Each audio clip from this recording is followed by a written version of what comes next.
Hi, this is Jim from Safety Wars. Before we start the program, I want to make sure everyone understands that we often talk about OSHA and EPA citations, along with some other regulatory actions from other agencies, legal cases, and criminal activity. Everyone is innocent until proven guilty in a court of law. Proposed fines are exactly that, and they are often litigated, reduced, or vacated. We use available public records, news accounts, and press releases.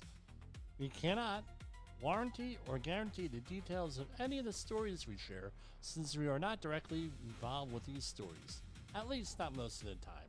Enjoy the show. This show is brought to you by Safety FM. Hello. Been a couple of days, but our normal broadcast days are Tuesday, Wednesday, and Thursday, occasionally on Friday. So I am looking forward to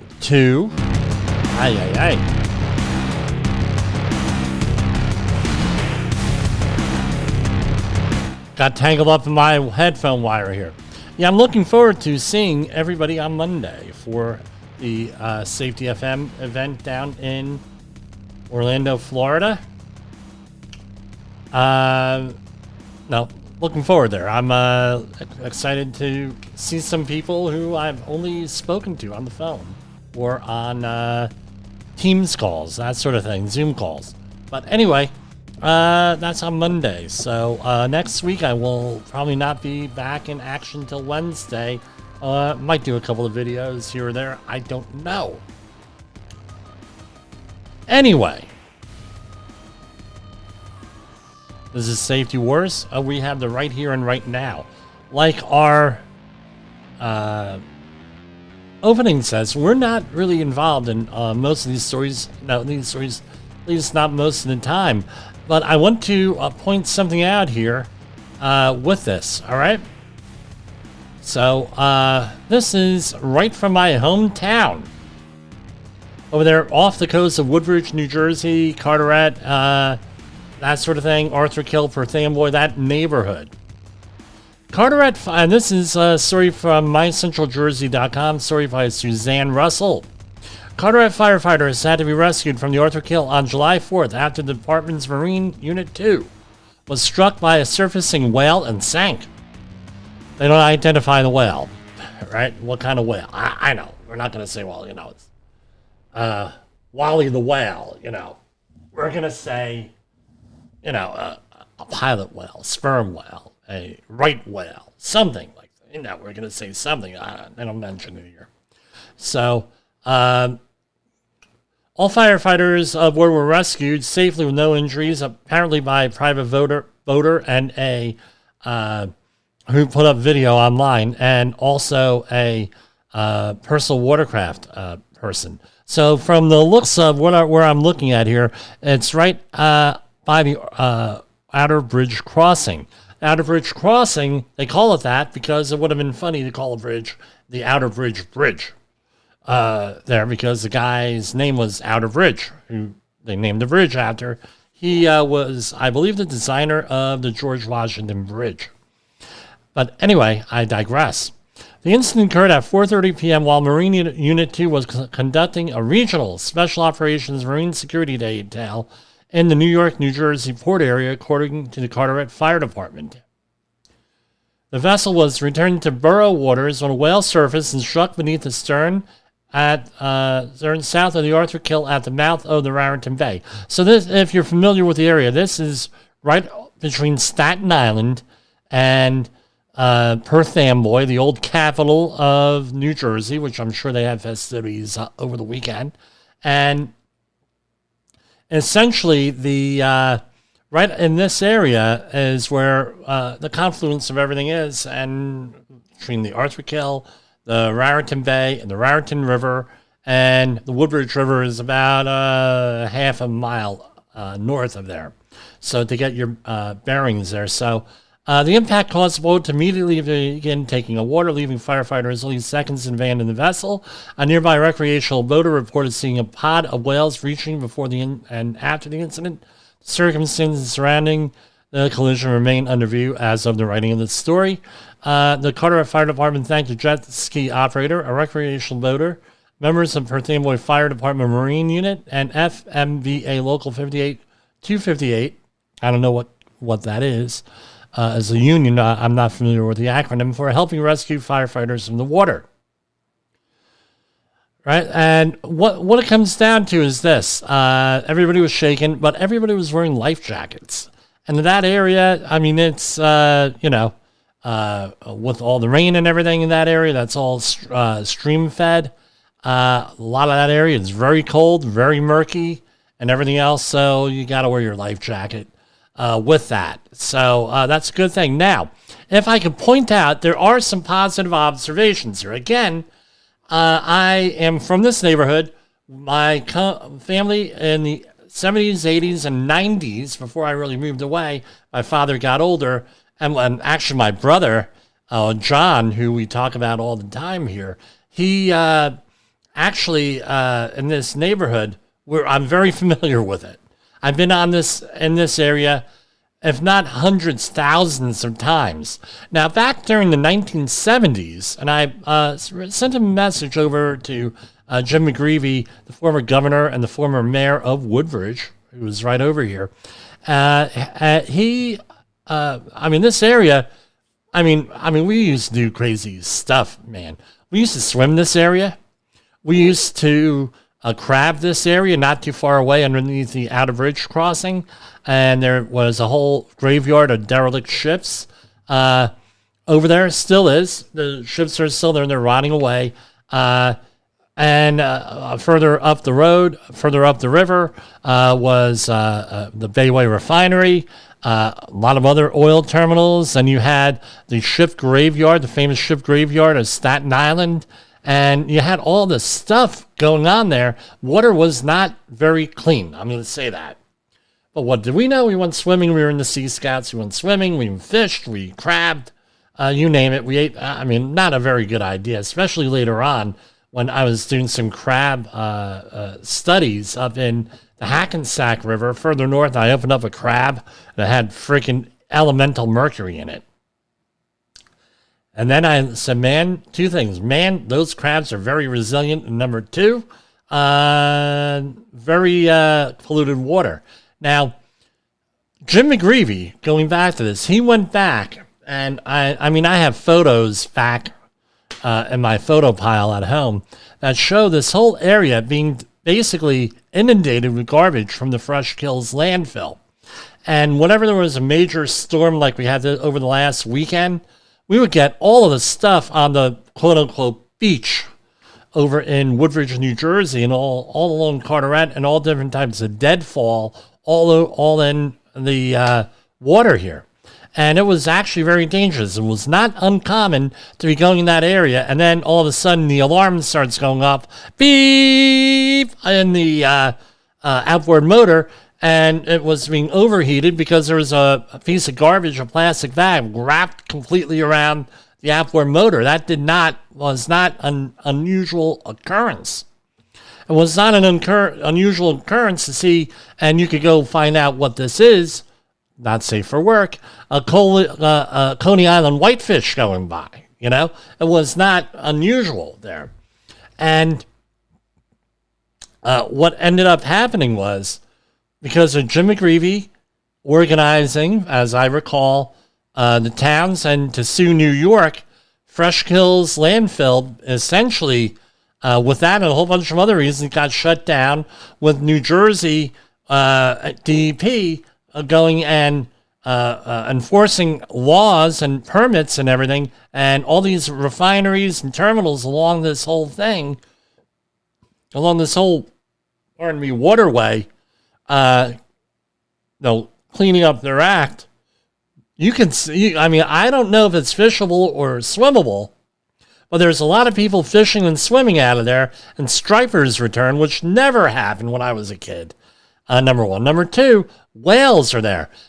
During the entire time of me growing up, I think it was a big deal where you would see a harbor seal would come in, or along the Rahway River, that area, or I remember when I was a child, or you see a whale. I mean, occasionally I remember one or two whales when I was growing up. Now you have pods of whales in here. Yeah, I'm sorry for the firefighters and everything, and for the boat. Hopefully they recovered the boat, and it's still usable. But I'm pretty impressed that they've cleaned up their act here enough to put these animals are back here and everything. I'm just surprised and a little bit excited. I know my father, before he passed away, I believe the last time we went out in this area was around 2011, if memory serves you right. Over here, no, I got married right before that, I moved away. My father got too old to fish here, and my nephew and my brother used to go out before his death in 2016. They said, "Man, Jimmy, this water is clear. It's clean. We can actually eat the fish out of here as long as a certain species here. We could, it was just not there." So I'm a little bit excited. I feel bad for the firefighter, but I'm excited that we got wildlife returning here. And I think that's the feel-good part of this story is that everybody got rescued and nobody was really hurt. The second thing was that we had private citizens helping out the fire department. And number three is we have cleaner water here. I mean, this is a feel-good story here with that. Now, as this program is on, we're about 11 minutes after the hour here. We'll go to feature story news in a minute, but right here, all of the news sites and everything else here in the Northeast is about this potential building collapse here in New York City. So the former Pfizer headquarters tower, which is near the Chrysler Building. Now, the Chrysler Building, if you recall, in Saturday Night Live, that is the building that was the escape craft for the Coneheads, right? That beautiful building, by the way, Chrysler, beautiful obelisk, right? Here it has constructed back in the 20s, I believe, and it was impacted by Egyptology back then, which was pretty popular. But anyway, they're right down the street. You have the former Pfizer headquarters, but the structural problem that put a Midtown Manhattan high-rise tower at risk of partial collapse on Tuesday, and this is from the Wall Street Journal, likely stemmed from the weight of an addition at the top of the building, according to the building's project developer. The building was undergoing the largest ever office to residential conversion in the country. Not anymore. The developer said the increased weight from the widening of about 15 top floors, starting on the 22nd floor, caused the structural damage. Two supporting columns on the building's 21st floor buckled and steel beams began to bend. That sent construction workers into the streets and emptied much of the entire city block on Tuesday. The additional load that we put on these floors caused two particular columns to collapse. Why those particular two columns and nothing else, we don't know. We're investigating that. Right. The damage now, according to Nathan Berman, the managing principal founder of Metroloft, what he told to Wall Street Journal was, quote, "The damage was confined to a small portion of the addition and didn't threaten the integrity of the rest of the building. It's too big of a building," he said. 95% of the building the structure is sound and intact. There's no way that this corner of a small extension all of a sudden topples this building. Well, what happened was, and as the story is now, today, as of this program, bricks started to fall off the building and started hitting the ground, and then this was in here now.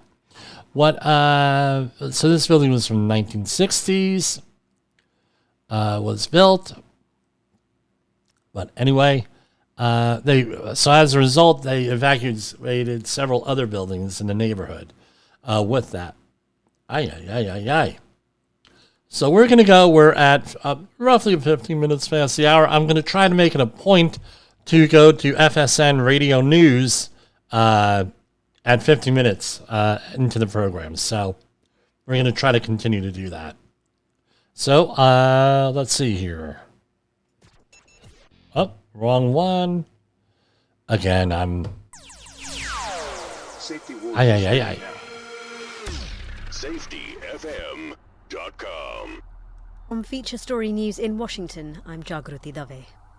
US President Donald Trump is in the Turkish capital Ankara for the NATO summit, where alliance members are under pressure to show they are increasing defence spending toward the 5% of GDP target agreed last year. Stuart Smith reports from Ankara.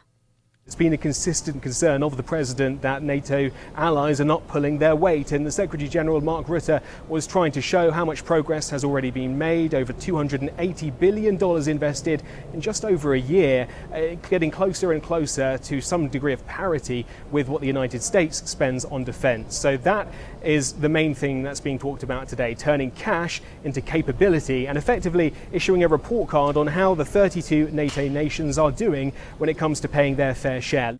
Nigel Farage, leader of Reform UK, has resigned as a member of the British Parliament, triggering a by-election in his Clacton-on-Sea constituency, in which he says he'll stand as a candidate.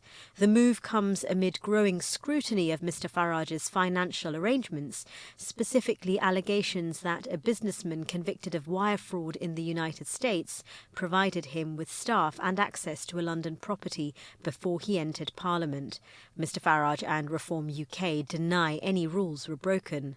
Ollie Barrett reports from London. The pressure has been building and building and building on Nigel Farage, but nonetheless this announcement from him was something of a surprise. It's also a huge gamble. It is entirely possible that he could lose the upcoming by-election in Clacton. If that were to be the case, it would be a hugely important moment potentially for the future of his political career as an individual, but also for the future of Reform UK, the party which he leads and which many see to have effectively been created in his own image.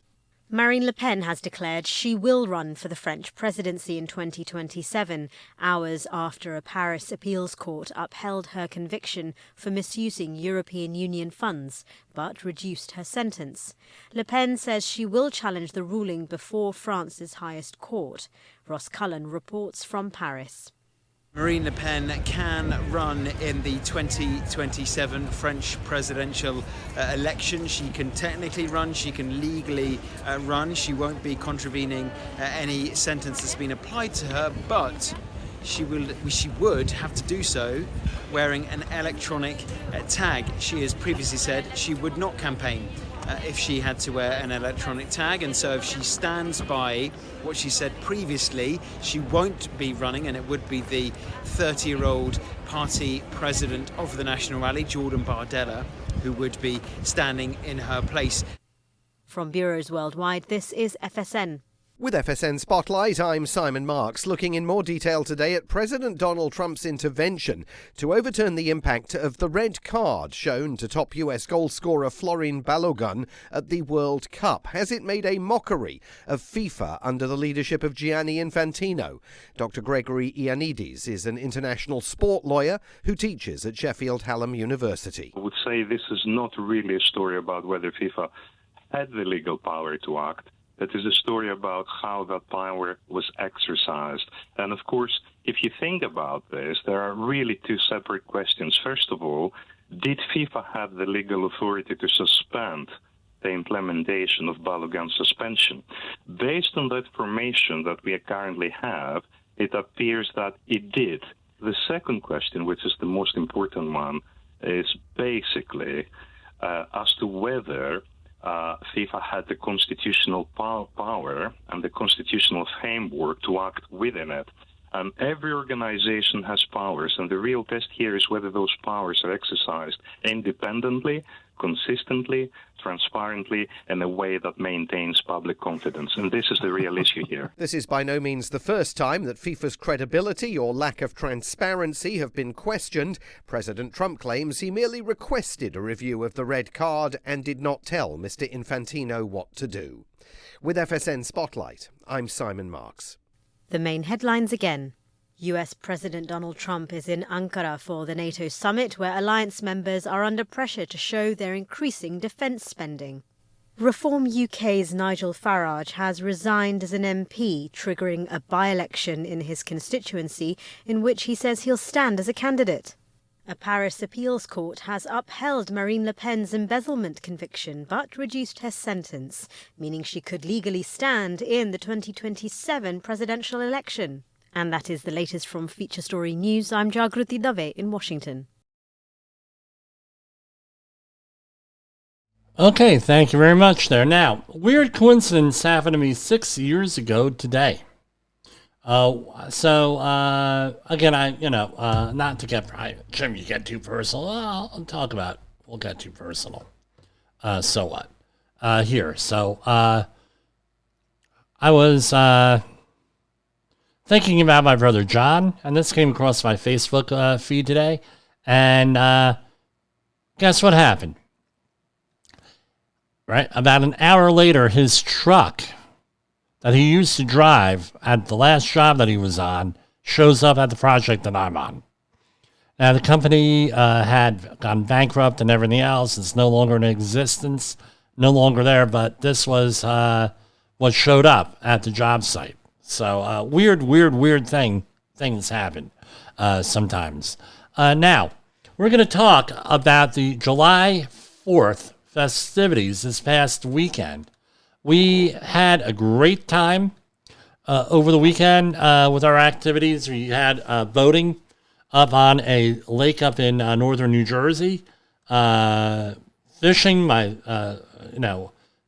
fishing and everything else. Great time.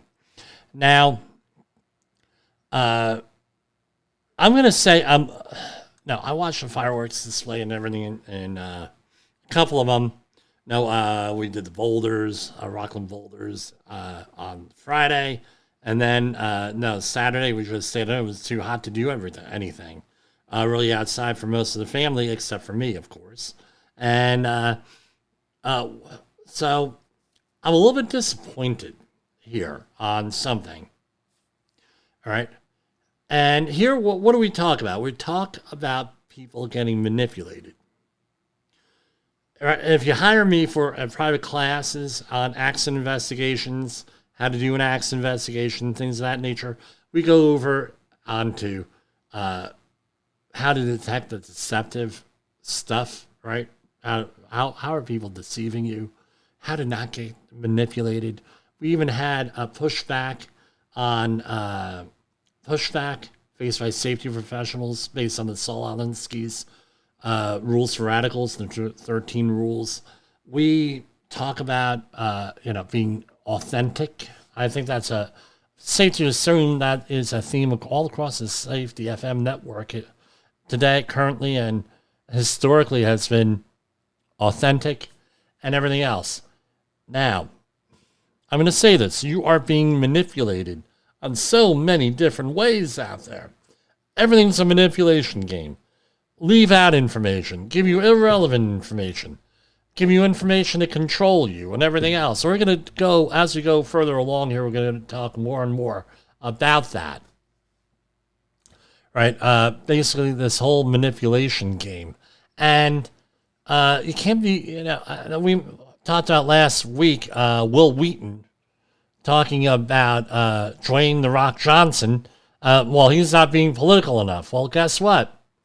Life is not always about politics, number one. Number two, saying the wrong thing politically could get you into some trouble, right? And some people just want to live their life. They want to advocate things maybe in private, support certain causes, and everything else. I think everyone knows where I end up on here, but it's, so Saturday night, the large part of that concert in Washington was canceled because of weather and lightning dangers and extreme heat, right? Which they should have expected. I mean, it is Washington, D.C. in the summertime. And, and then they show on the news media, well, nobody is there at the venue. Well, the venue was closed. That's the context, right? Because of an emergency. Well, a guy was giving a speech in front of an empty venue. Yeah, because the venue, he had a speech he was going to give. It was televised, and the venue was closed because of weather hazards. We're not here to go and get people killed and hurt here. And then once the sun went down, it got a little bit cooler, weather got safer, and then like 175,000 people show up. Well, where were the 175,000 people before that? They were in the Department of Agriculture building, some of the other buildings there as cooling centers and everything else. And my big thing is I don't like to go to these public events because I don't. It's a safety issue, and it's also, where are you going to go to the bathroom? I don't like to go to these things. So anyway, the Red Rocker, I'm wearing red today, was set to open with Van Halen's Right Now and a unity message before thunderstorms wiped out the entire musical program. Sammy Hagar, and this is from AXS.TV,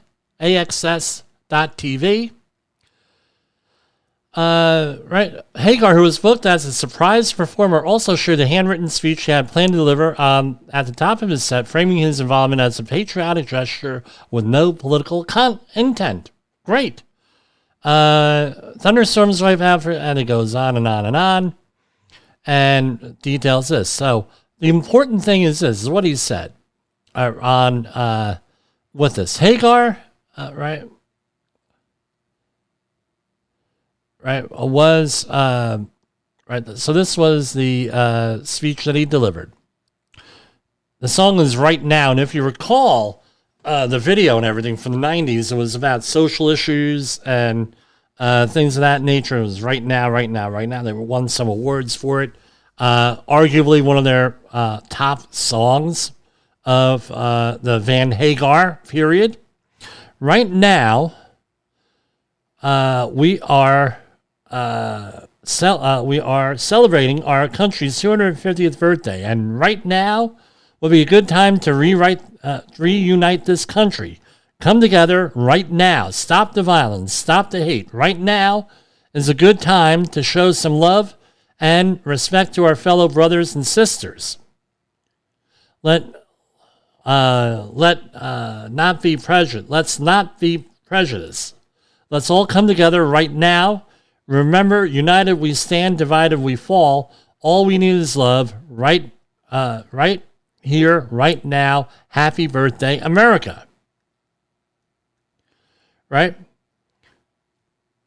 And this is his, goes on. I'm so sorry about the cancellation up to tonight's 4th of July event in D.C. I was so excited to present this speech to the world at the beginning of the Van Halen song Right Now. For those of you who had seen shows leading up to the 4th of July event, I had been practicing every night trying to get it right. Here's the original last version of what I wanted to present to the United States of America and the rest of the world on Independence Day. Hashtag unification. Hashtag come together. Hashtag right now, peace on earth. Right? Now, people criticize him for this, with this. Right? He says on Instagram, this is not a political thing, and is framing his appearance as a celebration. Okay, now, here we have a situation in this country. You have this group against that group, right versus left, up versus down, gay versus straight, LGBTQ plus A plus versus everybody else. And this division, the country is not going to survive. This is Jimmy Posel talking here. Not going to survive. We have to get along, is basically my whole thing here. We have to work together here. And that is part of the safety war, right? Working together in your workplace to make it safer, to make it more productive, to make it easier and cheaper to do business because you're not dealing with accidents and injuries and everything else. With that, to nibble away, remember, according to OSHA, right, 5,000 people a year get killed in workplaces. That's only the OSHA 300 log. That doesn't include the independent contractors, legitimate independent contractors. That does not include the 50,000 estimated that are dead from workplace occupational illnesses every year. that are extremely different. That's like what? So we're talking like over one Vietnam War a year. What's my point? We got to get along. We have to do it. We have to find ways to work together, respect each other, not agree with each other, so respect each other. In honor of Sammy Hagar. And this will be coming out on a future album. We're going to have an album release on July 12th, The Music of Safety Wars, Volume 1. Hopefully available on Spotify and some other platforms. So, I'll promote it for the first time here. But this is my version of a Sammy Hagar song called I Can't Drive 55. It's from the other point of view.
Now on to more serious things here. Come on, it's Tuesday. Let's not be so serious. We're getting back from a long weekend here. All right. Like I said, Safety Warriors, Songs of Safety Wars, coming out very shortly. Now, on to more serious things here. Like we weren't talking about serious things before, right? OSHA and Department of Labor have had some press releases in the last couple of days. We're going over them now. So going all the way back to July 1st, U.S. Department of Labor announces up to $250,000 in Brookwood Sago grants available to promote mine safety, health, and education. U.S. Department of Labor today, that was on last week, July 1st, announced the availability of up to $250,000 in grant funding to support the delivery of education and training to the nation's mining community to help them identify, avoid, and prevent unsafe and unhealthy working conditions. As established by the Mine Improvement and New Emergency Response Act of 2006, the Brookwood Sago Mine Grants program honors 25 miners who perished in disasters in 2001 at the Jim Walter Resources No. 5 mine in Brookwood, Alabama, and the Sago mine in Buchanan, West Virginia in 2006. And applications must be submitted by August 31st. Go and check that out if that applies to you. So, Acting Secretary Sonderling issued the following statement regarding the jobs report last week. The policies championed by President Trump, the working family tax cuts, continue to drive private sector employment accelerating from last year.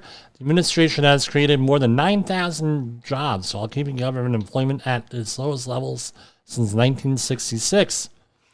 The certainty that our manufacturers and construction sectors are seeking, thanks to the permanency of key tax provisions, will fuel economic growth for American businesses, families, and workers across the country. And again, America's first agenda continues to provide greater wages for workers and certainty. The sectors which will fuel the next 250 years of U.S. economic security. Okay. U.S. Department of Labor's Wage and Hour Division is asking the highway construction industry of West Virginia to participate in a survey to help the agency establish prevailing wage rates as required under the Davis-Bacon Act and related acts for the payment of construction workers on federally funded or federally assisted construction jobs. The survey requests information about wages paid to workers on highway construction projects in West Virginia where construction occurred between August 3rd, 2025 and November 2nd, 2026. This is a statewide survey and is not limited to only federally funded construction sites. Participation in the survey process is critical to publication of prevailing wage and fringe benefit rates that accurately reflect the rates paid in the area being surveyed, and the department encourages all stakeholders to participate. DVRA directs the department to set the prevailing wage rates that reflect the actual wages and fringe benefits paid to construction workers in the county where the work takes place. Complete determinations also reduce the need for contractors to request additional labor classifications. So again, the surveillance state, keep on, we're in there. U.S. Department of Labor today announced, and this was this actually today? It was 7th, it was today. U.S. Department of Labor awards $162 million to expand registered apprenticeship through performance-based incentives in key industrial sectors. U.S. Department of Labor today announced the award of nearly $162 million through 5 cooperative agreements to expand registered apprenticeship in the occupations critical for the administration's reindustrialization agenda. The Department's Employment and Training Administration will administer the 5 pay-for-performance incentive payments program cooperative agreements with organizations that will lead nationwide efforts to train thousands of Americans for jobs in the shipbuilding, defense, industrial base, and emerging technology sectors. This performance-based model directly links federal funding to measurable outcomes, providing incentive payments to registered apprenticeship sponsors as their apprentices each reach verified retention and progression milestones. So the 5 recipients are Florida Department of Commerce, Jobs for the Future, Wireless Infrastructure Association, trustees of Clark University, and the ASE Foundation.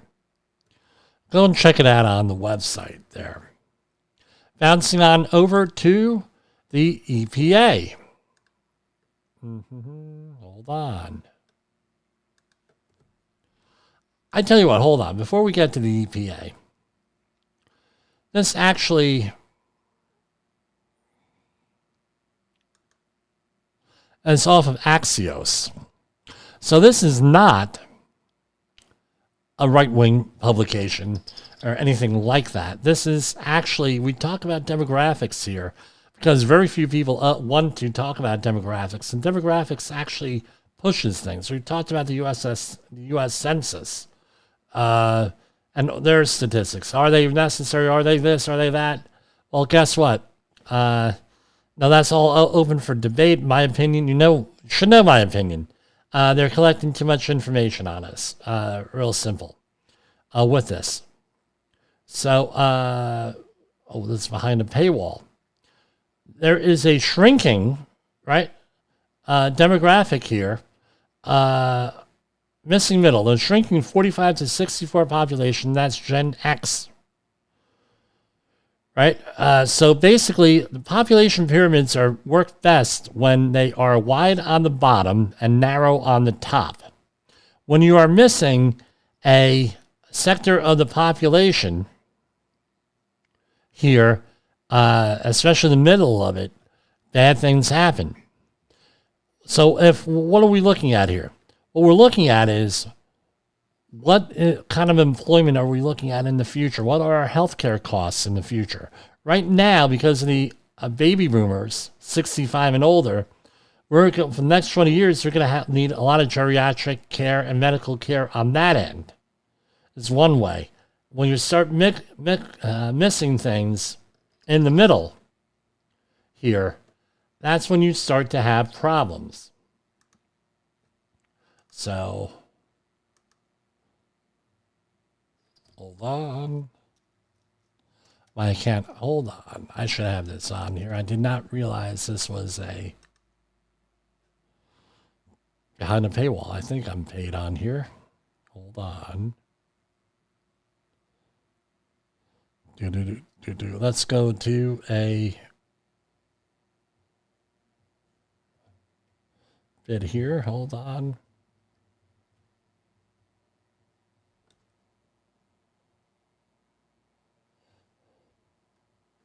I am reworking all this other stuff. Hold on.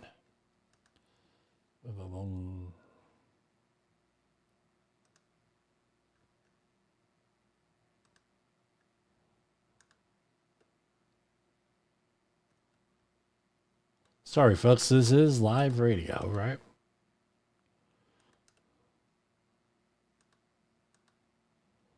All right. So here we go. This is from Axios, story by Russell Contreras. America has a missing middle problem, and this one is demographic. Why it matters. The shrinking 45 to 64 population could leave fewer experienced adults to run institutions, mentor young workers, and care for the fast-growing population behind them. I'm seeing that already, where there's people who probably are getting promoted only because there's not enough people in the middle to do that, right? And it's also healthcare costs in the future and everything. This is the Gen X-ish squeeze. The age group includes most Generation X plus younger baby boomers and overlaps with the sandwich generation years when many adults are juggling children, aging parents, careers, and their own retirement worries. The U.S. population ages 45 to 64 fell by 2.68 million from April 1st, 2020 to July 1st, 2025, according to new Census Bureau population estimates reviewed by Axios. Right, and it gives everything else here. So, what does that? What's going on here? Right, Gen X is smaller than the baby boom because it was born during the baby bust that followed the post-war birth surge. I'm going to say this. Widespread abortion and contraception, I'm not giving an opinion, contributed to this.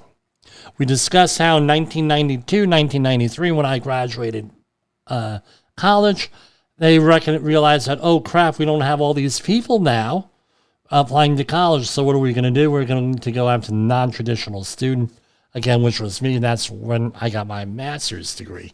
They did major outreach to people like me, right? Zoom out. The U.S. is not alone. Other wealthy countries are also wrestling with aging populations, a slower workforce growth, and rising pressure on public budgets, meaning that they have to. There's not enough tax money. So, again, the 45 to 64 demographic typically represents peak earners who anchor municipal tax bases and possess decades of institutional knowledge, which, by the way, they're getting rid of, a lot of us. The declining middle-aged group could gradually thin ranks of experienced workers, caregivers, and civic leaders. But overall, the U.S. population is still growing because of huge issue we have here with this worldwide with the population tanking. All right.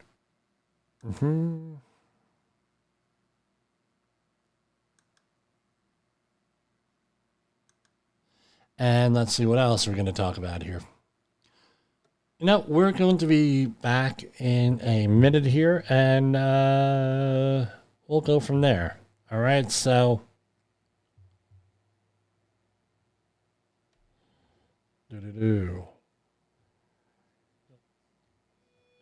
go to a little bit of music here. Okay, maybe not. We're not going to be back in a minute. We'll be back. Okay.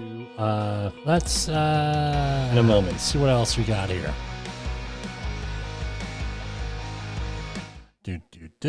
Okay, some weird news here. This is from DailyMail.com. Time, and this story is from Stacey Liberatore, U.S. Science and Technology Director. Time traveler claiming to be from the year 3700 issues a chilling warning for humanity as he reveals evidence of future apocalypse. This sounds like the John Teeter story from the late 1990s. Here, time traveler, right? And how do you judge a prophet? What does the Bible tell us that? Judge a prophet by their fruits, right? And or are they correct? A self-proclaimed time traveler from the year 3700 has resurfaced with a chilling warning for humanity. A devastating war is coming. The man, who identifies himself only as Mike, appeared in a video from an undisclosed location, sort of like us, wearing a plaid shirt.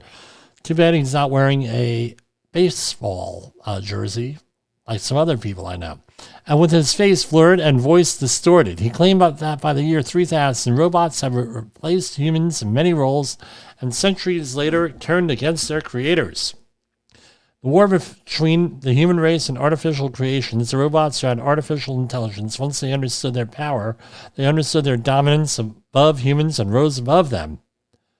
They were slaves, but they became leaders. This sounds like Battlestar Galactica or Caprica. According to Mike, the uprising began on September 20th, 3700, when all robots on the planet started their attack. Maybe the Terminator, too. We'll throw that in there. Claimed the machines coordinated their assault through the internet and wireless systems. If we still have the internet in 3700, I'd be really disappointed. And said humans were only spared from extinction because the robots failed to obtain nuclear launch codes. Mike also held up what appeared to be a mechanical arm, which he alleged came from a robot he had killed himself. You can see it's not as big as you might imagine, but believe me, there is so much power in this little hand, it can divide you into 100 pieces. And this is where it gets interesting here. He said he was born in France, although he is Greek, and moved to Canada when he was 14, where he started working in Canada's national security 4 years later. I was involved in many secret operations and objectives, he alleged. Adding these projects included new military gadgets, innovations, and a time machine. Yeah, no crap. They have a time machine to get back here. Otherwise, he wouldn't be here. According to Mike, he was part of a group that would travel to random years into the future with the target of reaching the year 3700.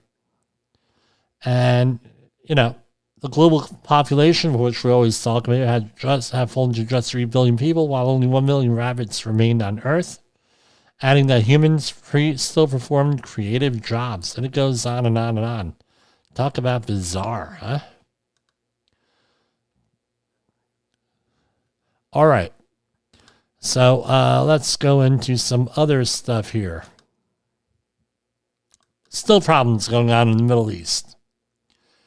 This is from The Guardian. Half of Americans struggle to afford groceries and gas-exclusive poll finds. 57% of polled Americans, those are polled, P-O-L-L-E-D, not Polish Americans, also believe economy is worsening in grim portrait of cost of living crisis. Again, let's remember, right? Again, this is a true article, but a lot of these articles are written in such a way to get a rise out of you, right? Pessimism about the economy has increased for all Americans, with 71% Democrats saying it, 63% Independents, and 38% Republican. Despite stable unemployment, and this is from a Harris poll, despite stable employment, record high Scots stock markets, more Americans believe the overall economy is getting worse than in February, when the poll was last conducted and before the war in the Middle East sent gas prices soaring. Fewer people today also believe the economy is getting better, and more say their financial security has gotten worse.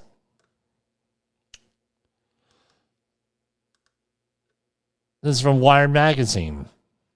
People used to control machines they don't anymore. In a world regulated by devices, humanity has become disconnected from the physical world. And from stick-shift cars to postcards. Yeah, I guess so. Hungary's public news broadcasts halted in bid to scrap Orban era, not Orban, O-R-B-A-N era propaganda. Hungary's main public television channel has halted news broadcasts while the state-run radio station has been suspended altogether in a bid to make its media independent and trustworthy. This is sort of like the Voice of America, no longer there.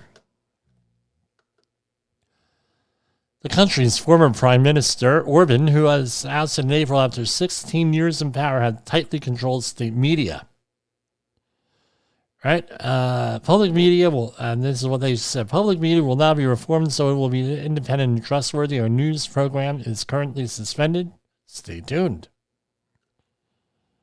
Right? We did the same thing here with VOA, right? DMV could revoke. It's from San Francisco Gate, SF Gate. DMV could revoke thousands of California licenses due to mysterious testing anomalies. Ooh. Thousands of Californians have received letters from the Department of Motor Vehicles informing them that irregularities are found in their written test results, that they will lose their licenses unless they take the exam within 30 days. Well, I wonder if this is related to the CDL stuff.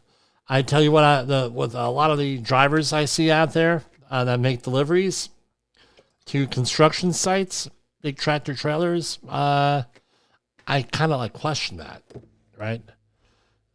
With that. Again, if you're a truck driver, you show up to a construction job, at least wear a pair of pants. We have guys coming out with Daisy Dukes, cabana wear from the islands, and everything else. It's a rather eclectic group of people here, not in a good way. Okay, we already covered that story. Now, there's, let's close off with this here.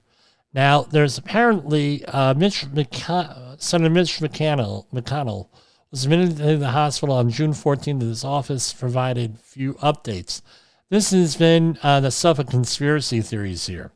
Is he dead? There were reports that he's brain dead. And he is his wife went to China. Senator Mitch McConnell, Republican of Kentucky and former majority leader, was hospitalized on June 14th. Since then, his office has provided a few updates. It's from the New York Times.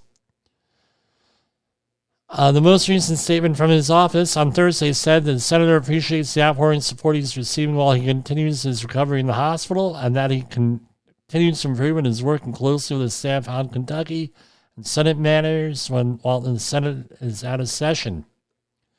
Aides to Mr. McConnell, 84, have not disclosed what prompted his hospitalization. Rumored that it is a heart attack. Rumored that he is brain dead. Rumored that his wife is in China because she's a Chinese agent. I don't know. You can't make this stuff up. You can't do it. Can't do it. U.S. airlines are redesigning travel around their highest-paying passengers. Not me. One traveler breezes through a priority security and then heads straight to an invite-only lounge for craft cocktails and a chef-prepared meal before boarding early. A flight attendant offering a glass of champagne and a warm hand towel welcomes the passenger to a spacious seat at the front of the plane. This is from the Associated Press. The other traveler stands in line at every step. Security screening, a cafe selling $16 sandwiches, a crowded gate, then boards for one of the final groups, hoping there's still room for a carry-on in the overhead bin before folding into a cramped middle seat. Contrasting journeys are no accident since COVID-19. The largest U.S. airlines have pulled out all the stops to court premium passengers are willing to pay for comfort, convenience, and exclusivity. Budget conscious travelers may notice a widening gap between the back of the plane and upfront as the carriers increasingly build their business around selling first class, business class, and premium economy seats. Yeah, I tell you what, it's very frustrating, especially if you're over 6 foot tall. That's all I got tonight. This is Safety Wars signing off. God willing, we'll be here tomorrow. The views and opinions expressed on this podcast are those of the host and its guest and do not necessarily reflect the official policy or position of the company. Examples of analysis discussed within this podcast are only examples. They should not be utilized in the real world as the only solution available, as they are based only on very limited and dated open source information. Assumptions made within this analysis are not reflective of the position of the company. No part of this podcast may be reproduced, stored in a retrieval system, or transmitted in any form or by any means, mechanical, electronic, recording, or otherwise, without prior written permission of the creator of the podcast, Jay Allen.